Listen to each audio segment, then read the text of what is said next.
రాస్తున్నారు రేషన్ కార్డుల విధానాన్ని ఉపసంహరించుకున్నారని. ఈ పత్రికలకు మరి ఎవరు చెప్తారో నాకైతే తెలీదు, కానీ వాళ్ళకి రేషన్ కార్డుకి ఈరోజు ప్రవేశపెడుతున్న ఫ్యామిలీ డిజిటల్ కార్డుకి తేడా తెలియకపోవడం దురదృష్టకరం. ఇంతకుముందు పేపర్ల మీద మాన్యువల్లో కార్డులు ఇచ్చేవాళ్ళు. Ration card separate, Aarogyasri card separate, లేదా అదేవిధంగా రైతు బీమా, లేకపోతే రైతు బంధు, షాదీ ముబారక్, కళ్యాణ లక్ష్మి, ఆసరా పెన్షన్, ఇట్లా ఏది చెప్పినా, అదేవిధంగా అసంఘటిత కార్మికులకు హెల్త్ ప్రొఫైల్కు సంబంధించిన విధానాలు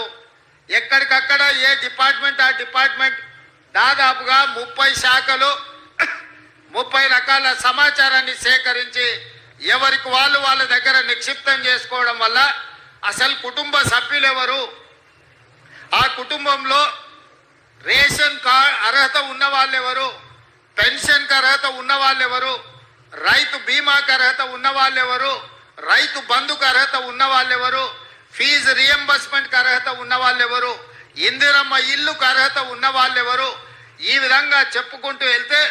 200 యూనిట్లు ఉచిత కరెంటుకు అర్హత ఉన్న వాళ్ళెవరు, ఆర్టీసీ బస్సులో మహిళల ఉచిత ప్రయాణానికి ఎవరు అర్హులు, అదేవిధంగా 500 రూపాయలకు సిలిండర్ ఇవ్వడానికి ఎవరు అర్హులు, ఇట్లా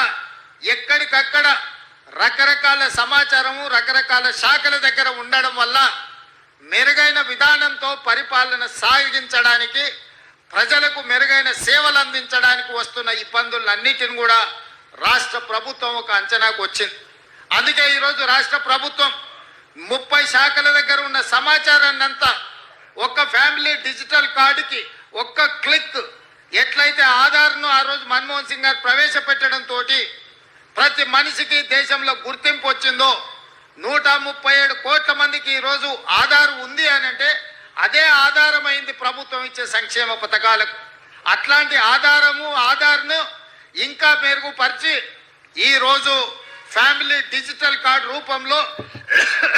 ప్రతి కుటుంబానికి అర్హత కలిగిన వాళ్లకు అన్ని సంక్షేమ పథకాలను అందుబాటులోకి తీసుకురావాలని ఒక్క క్లిక్తో సమాచారం అంతా సంక్షిప్తంగా ఉండి ప్రభుత్వ శాఖలలో ఉండే అధికారులకు అందుబాటులో ఉండాలని ఇవాళ ఈ విధానాన్ని ప్రవేశపెట్టినాం. ఈరోజు ఈ family digital card 1 nation 1 ration ఏదైతే ఉన్నదో ఆ విధానంలో భాగంగా 1 స్టేట్ 1 కార్డ్, తెలంగాణ రాష్ట్రంలో ప్రతి కుటుంబానికి ఒక గుర్తింపు కార్డునివ్వాలి. ఆ గుర్తింపు కార్డులో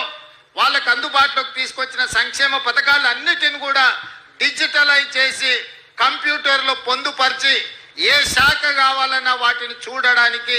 అర్హులైన వాళ్ళందరికీ సంక్షేమ పథకాన్ని అమలు చేయాలని ఈ విధానాన్ని తీసుకొచ్చినాము. ఇవాళ ఈరోజు ప్రవేశపెడుతున్న ఫ్యామిలీ డిజిటల్ కార్డు, ఇదే రేషన్ కార్డు, ఇదే మీ ఆరోగ్యశ్రీ కార్డు, ఇదే మీ రైతు బీమా కార్డు, ఇదే మీ ఫీజు రియంబర్స్మెంట్ కార్డు, ఇదే మీ ఇందిరమ్మ ఇల్లుకు అర్హత, ఇదే మీకు కళ్యాణ లక్ష్మిని పొందడానికి అర్హత వస్తుంది.